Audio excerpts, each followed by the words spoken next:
May the Davis riders stand up in the paddock today at Aqueduct. Race number 7 was a Robbie Davis, Mama Davis, and Children Davis extravaganza. They were just all over the paddock. Robbie saddling one. Of course, Robbie's wife, Margarita, there to root her husband home, see her children ride. I don't think I could take it. I don't think I could take one of my kids riding, let alone 3 of them, but they're all in the same race, so hopefully they were looking out for each other. And when is the last time? Obviously, we have the Ortiz brothers, and we've had a couple of Arroyos here in recent memory. Last time we had 3 siblings riding together and against each other in one race. If I remember correctly, we'd have to go back to the mid to early 70s with the Turcotte brothers, and I know it was Rudy, Ron, and I believe it was either Yves or Noel Turcotte. So 3 Turcotte brothers riding in one race together, but it's been quite a long time to have 3 siblings, and this time it was 2 sisters and a brother. Pretty cool stuff. Very cool stuff, and you have a feeling we'll see that maybe a few more times before all is said and done during the winter meet at Aqueduct, as we have Dylan, Jackie, and Katie Davis wintering with us here at the Big A. And we are at Aqueduct Racetrack on a rare, in fact, the downstate Monday edition of Insider. It just doesn't really exist outside of the 6 weeks upstate at the Spa. Glad you're with us. It's the Mig, Richard Migliore, Jason Blewitt next to him in our clubhouse studios. And this was a nice Monday in which the Big A was alive. It was, and you know, it seems like we've had good crowds. There's a lot of buzz in the building.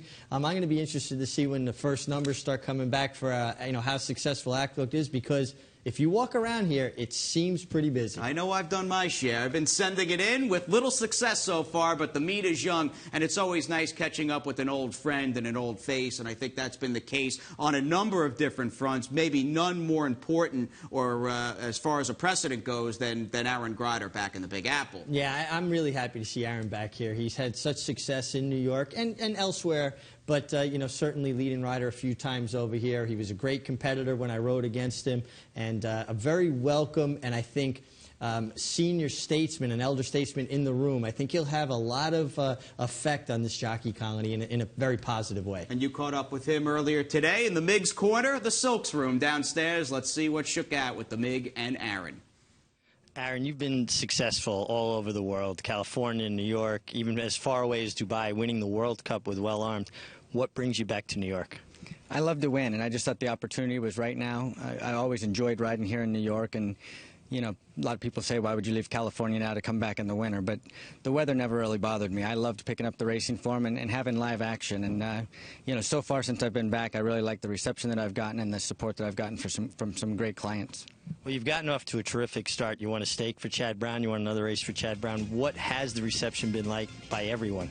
It's been really great. I think, you know, a lot of people remember the past success that I had, and being a fresh face. I haven't been here in a long time, so I think it's easy for me. I've come in with a great attitude, and I just want to have fun. And you know, I think it's been really good reception and positive. I've been working a lot of nice horses that I'm hoping to ride in the next few weeks, so I really like the way things have started out. You had some terrific meets on the inner track, and it's a tricky track to ride. How much of an advantage do you think your experience on the inner track is going to be? Well, I think the experience is definitely a big key of knowing a racetrack, but there's a lot of good riders here, that young riders that have come up since I had left, that know it very well as well. I don't think I have a huge advantage over them, but I think that it is a big advantage for me already knowing the track. Best case scenario, what would you like to see happen? Would you like to have a good winter and build enough business to stay on full time? I would love to. You know, like a lot of the years in the summertime, I would do a lot of traveling for Billy Mott and some of the other trainers throughout the summer, and it always ended up being a great year for me. I had an opportunity to ride a lot of great horses when they would go out of town, and I always loved my summers at Belmont and Saratoga as well. So, you know, I surely hope for a big winter, and I hope it carries me through. Well, I think you've been riding terrific, and I know your work ethic will carry you through. Best of luck here. Oh, thank you so much, Rich. All right, very likable veteran, jockey Aaron Grider, and how about that, taking a ride back to his win in the 1998 Damon Runyon for the late, great, iconic Alfred G. Vanderbilt, who was in the winner's circle photo with Aaron. Yeah, that was a terrific clip that they came up with, and seeing Mr. Vanderbilt in the winner's circle, and how about the horse that ran second there, Gander. As a 2-year-old. As a 2-year-old, pretty good stuff there. But, you know, Aaron is such an accomplished rider. Here's a guy who won a Dubai World Cup. He won a Breeders' Cup on that horse, Kaleidoscopio. He came back to Belmont, won the Brooklyn Handicap on him, coming from so far out of it. He's a guy that can win any which way, from behind, on the lead. He knows this inner track, the importance of saving ground, and I think it's going to be a really good experience for younger riders to watch how he approaches the races on the inner track. And he's also got a guy working behind the scenes, an agent's agent, so to speak, in Matt Musicar that can only serve him well going forward. You notice Matt's very close friendship and tight business relationship with Chad Brown, Todd Pletcher, and that's only going to open up doors, especially once the cream of the crop guys head south to Gulfstream. Well, you know, guys that are established, they've got those relationships, and they're their kind of go-to guys. But Erin has jumped right into the rotation with especially Chad Brown, and that has to give a lot of other trainers confidence. Go, wow, Chad Brown's riding him. There's got to be a reason. Chad Brown doesn't mess around. He wants to win. Well, he's got a guy that's already winning for him. And we had a few live calls, to say the least, for Aaron Grider on today's card. We'll see how he did, and a lot of money up for grabs. $80,000, the double pick six carryover. They were betting with both fists, and here we go with Monday's featured fifth race. John Abrial with the call, the Fillies and Mares. And they're off. Bit of a slow start there for number 7, Iromea. She toward the back of the pack. Up front, it's Miss Matzabal with the lead and gets away to lead by 2. Hassar runs in second. Susie's a Cowgirl on the outside in third, and Indian Starlight down at the rail in fourth. Then a break of 2 to Iromea in fifth, and another 4 to Caps Vow, who trails the field in sixth. They move around the turn. Miss Matzabal pressured now by Susie's a Cowgirl. Susie's a Cowgirl on the outside pokes ahead in front of Miss Matzabal. The opening quarter was run in 25 seconds. The field is heading up the backstretch.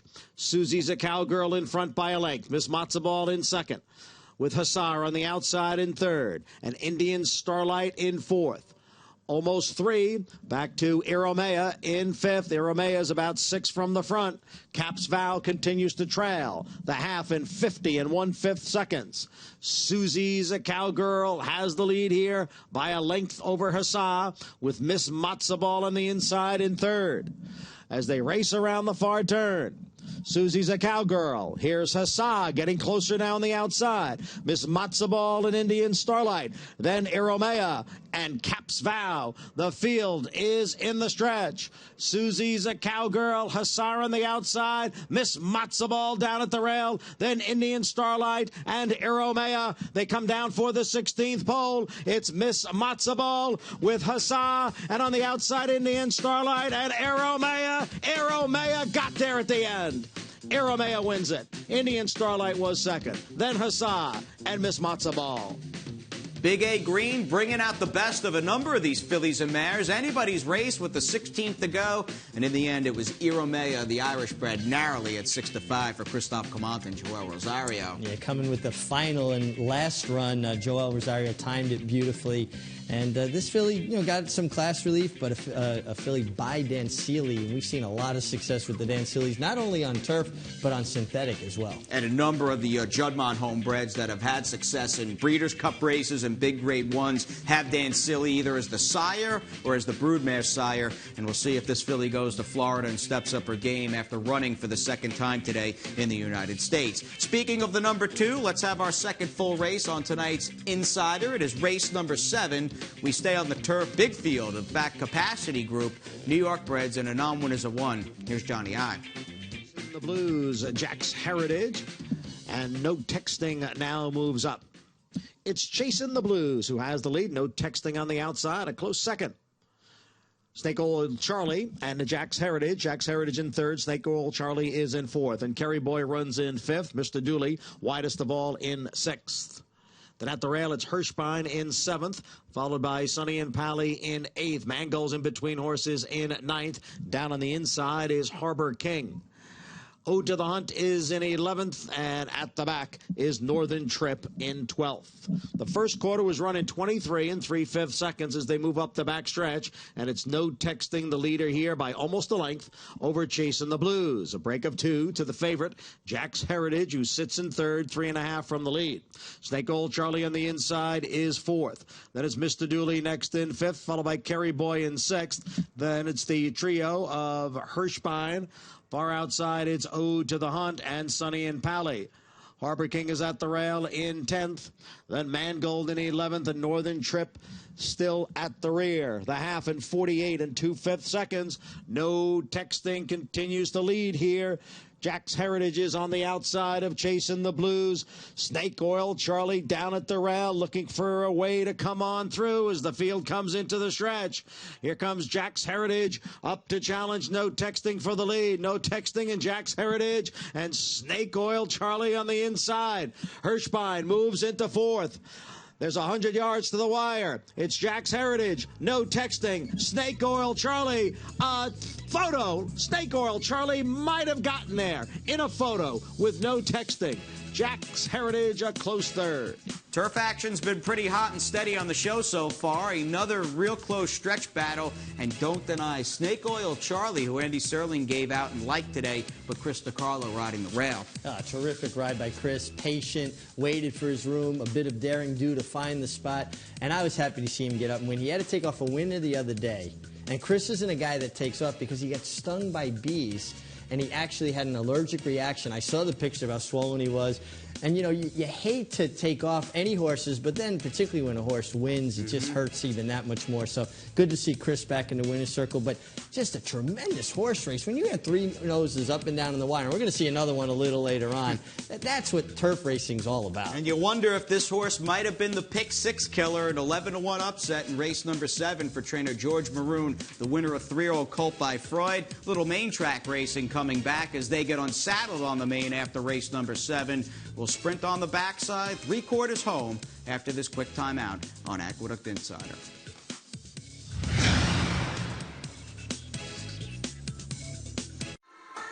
Now you can enjoy your favorite pro and fantasy football teams while playing the races in style as Longshots welcomes back NFL Sunday Ticket. With over 400 HD TVs, 270 individual carols, a full-service sports bar and food menu, Longshots is the place to catch all the great racing and football action. So come on out, bring your friends, bring your league to Longshots, located on the 2nd floor at Aqueduct. 3 generations in a way. Mig, who do we got? Angel Cordero, the one and only, Johnny Velasquez, and Irad Ortiz, 2 Hall of Famers, and one that's already working on a Hall of Fame resume, that's for sure. Pretty cool. Angel just shooting the breeze. Got the condition book, a little iPad in his hand, and maybe that iPad a birthday present. Just turned 73 yesterday. 73 years young, the way Angel looks. And who was the guy photobombing behind them? I don't know. I missed that. Who was it? Yeah, you know who that is. Oh, Tony Milan. Tony Milan. He's All on right. there photobombing. Big He looks New like Jersey he's reading Devils or fan. something. Yeah. No, today. Maybe tomorrow it's somebody else. Oh, it's who's ever in first he place, jumps around essentially? quite a Gotcha. bit, yeah. All right, fair enough. Well, you got 2 guys that bleed blue with the New York Rangers. They're on a nice little run. I will be at the Garden tomorrow night for the game against the Hurricanes. Let's go Rangers, and let's go Johnny I with the call of race 8 as we wrap up the Big A action on the main, at least, for this Monday card. Miller, a good beginning for Attractive Ride, who's out for the lead. Storm Pursuit comes on through. On the outside is Grandpa Land, and Regulus is down at the rail. Then it's Ground Control in 5th, and after the slow beginning, Mac Miller is the trailer. Attractive Ride, 3/4 of a length over Storm Pursuit. Regulus down in tight at the rail. Alongside is the gray Grandpa Land. Ground Control in 5th. And Mac Miller in the quarter was running 23 seconds. Attractive Ride by a half length. Storm Pursuit in pursuit on the outside in 2nd. Those 2 have opened up 3 lengths now on Regulus and Grandpa Len. And then it's Ground Control and Mac Miller. They come for the top of the stretch. On the outside, Storm Pursuit. And towards the inside, it is Attractive Ride. Now Ground Control is gaining ground from 3rd. Mac Miller's down on the inside, and Regulus is way out in the middle of the track here, but is gaining ground. Less than a 16th to the wire. Here comes Regulus. Ground Control is there. Attractive Ride at the rail. Regulus won it.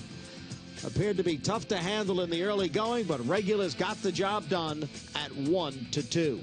How would you like to take 1-2 on Regulus at this point in the Dub Silks? Not even in that ISO picture we're looking at. somehow, some way, he found an extra gear and just grinded out the win. Yeah, he got up, but boy, he had to work for it. And yeah, if you had taken that price on him, I think you'd have had some unsettling moments. A shame if you liked the 2 ground control. He looked like he had the perfect run, looked like he was going to get up, and here comes Regulus. And how about Attractive Ride? He was all in from the 3/8 pole, and he was still fighting for it when he came down to the wire, and he finally let go about 50 yards out. But that horse shows up every single time. 24 for 87 in his career, now 10 second-place finishes, and his heart about as big as the Big A and Belmont Park combined. He is a good one. We'll see if he was claimed, in fact. Could have been yours today for $20,000 as we keep the show going and move on to everything else. Day number 6, I think the only Monday we're running this fall at the Big A. Johnny I off the quarter pole, 1, 2, 3, 4, 6, and 9 as we close out the Big Pick 6 carryover.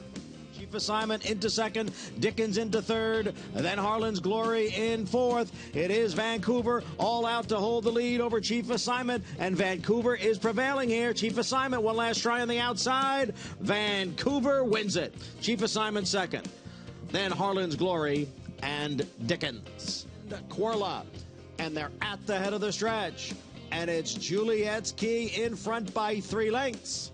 Justice for Sheena is second, with Milky Your Way towards the inside in third. Farther back, Quirla now takes fourth. Juliet's Key and Kendrick Carmouche in front with less than a 16th to the wire. Juliet's Key by 2. Justice for Sheena second. Juliet's Key wire to wire.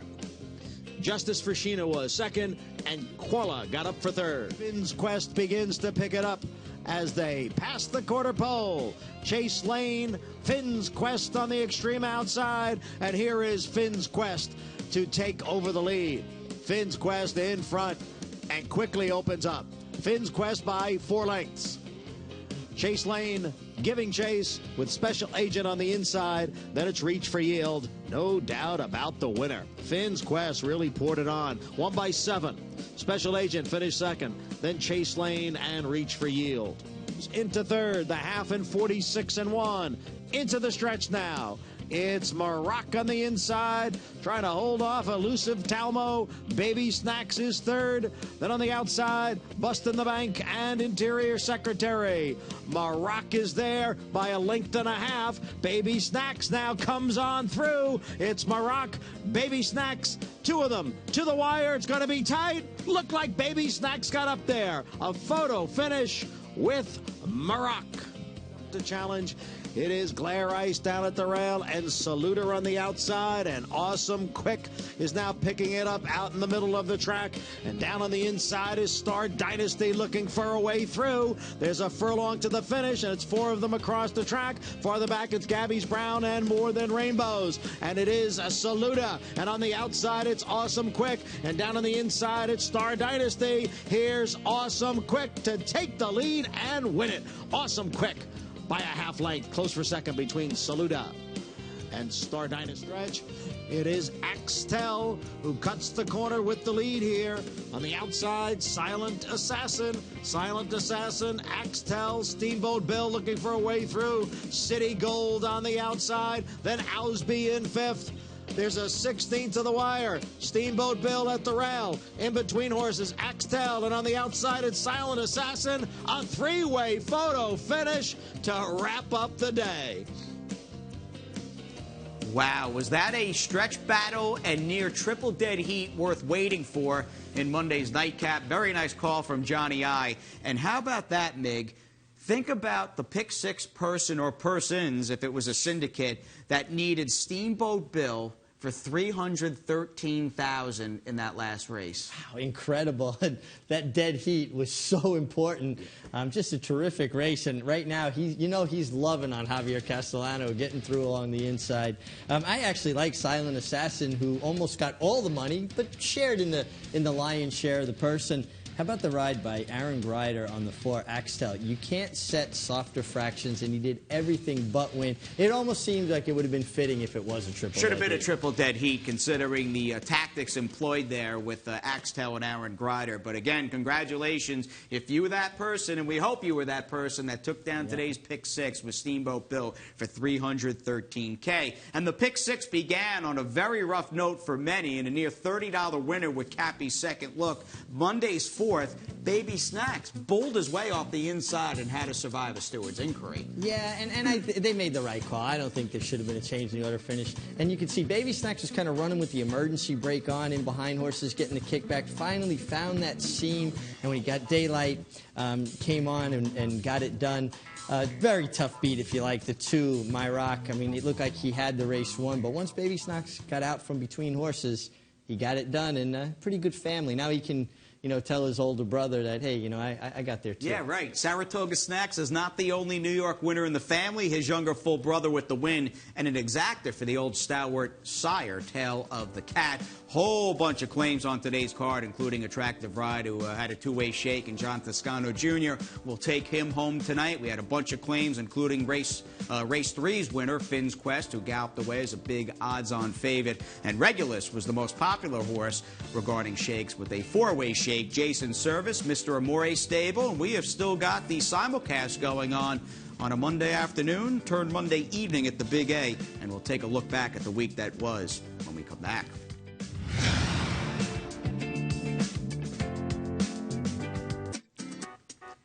Spirits of the jockeys room here. There they go. Chris DiCarlo. Who was the second guy? There goes Carmouche.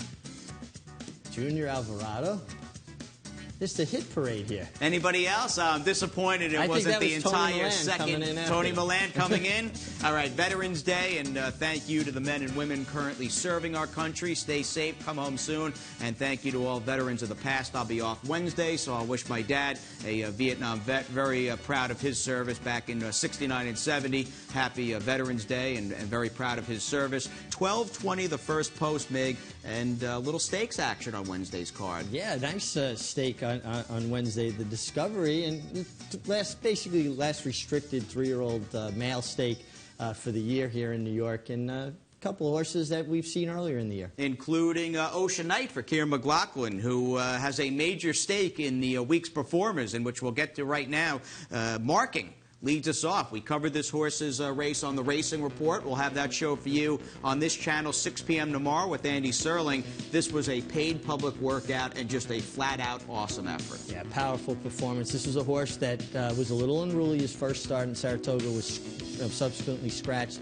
Bobby Duncan worked with him a great deal around the starting gate in Saratoga. Well, it looks like he's kind of got it figured out, and this was an impressive performance here. Now the question, Jason, where will he go next? I mean, potentially, with his ability, maybe the Cigar Mile, maybe a race like the Malibu, but definitely stakes in his future. And stakes look like they're in the future. The Gray spooked out. Second-time starter for Rapoli, Pletcher, Johnny V, that crushed here Saturday. Yeah, I agree with you. Definitely stakes in his future. He streaked under the wire, and a lot of times, even when a horse wins by open lengths like this, they don't look like they're running through the wire. This horse ran through the finish wire. Another Racing Report race, the Long Island, our last filly and mare stake on the turf on this circuit for 2015. The Gray on the front end, just right at home with Kendrick Carmouche in the irons. Yeah, pretty little gray filly. Kendrick Carmouche fits her like a glove. He gets her to get in that beautiful rhythm. Saves, horse for the finish. He got soft fractions.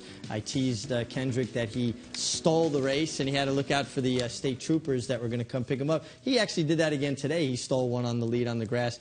A rider that's made a very good impression and a good sense of, good judge of pace, I should say. And good stuff. Speaking of Kendrick Carmouche, the week's hot rider put up some solid numbers, nearly 400,000 in purses, 7 for 29 moving forward. Should only serve him well during the winter months on the inner track. Jason, of course, I'm a fan of jockeys, and I like when I see a guy riding well, and Kendrick Carmouche makes me happy watching him ride. And a Hall of Fame trainer coming up in a few seconds, and things pretty tight towards the top of the Big A jockey standings. A fine opening week, a fine opening 6 cards at Aqueduct for Jose Ortiz, Kendrick, and Johnny V. And there you go, kind of an old old picture of Bill Mott, very handsome and dapper. He had a whole bunch of winners, including Uncle Si. It was nice seeing that New York bred, one of our old friends, back at his best for Saturday's 7th race. Uncle Si looked terrific in the post parade, looked even better in the winner's circle. Something to build on. I think it's kind of a stepping off point for maybe bigger and better things. A training double today for Rudy Rodriguez, picked up victories in race 3 and race 8,